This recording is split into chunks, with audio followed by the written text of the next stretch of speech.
ہم آپ کے اوپر بڑا بھاری کلام اتارنے والے ہیں. ان ناشئۃ اللیل ہی اشد وطئا واقوم قیلا. یہ رات کا اٹھنا یہ نفس کو کچلنے کا ذریعہ ہے. رات کو اٹھنا نفس کو کچلنے کا ذریعہ ہے. اور دن میں جب آپ گفتگو کریں گے تو یہ آپ سیدھی سیدھی گفتگو کرنے میں یہ رات کا اٹھنا معاون ہوگا.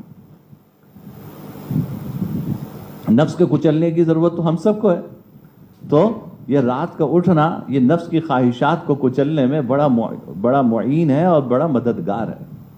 یہی وجہ کہ ایک حدیث میں آتا ہے کہ جناب نبی کریم صلی اللہ علیہ وسلم سے صحابہ نے عرض کیا کہ یا رسول اللہ, ایک سے آپ تہجد پڑھتے ہیں اور چوری بھی کرتے ہیں. تہجد پڑھتے ہیں چوری بھی کرتے ہیں. آپ نے کیا فرمایا؟ میں اور آپ ہوتے کیا کہتے ہیں, ایسی تہجد کس کام کی, دیکھو نمازی ہے اور چوری کر رہا ہے. آپ نے فرمایا ان قریب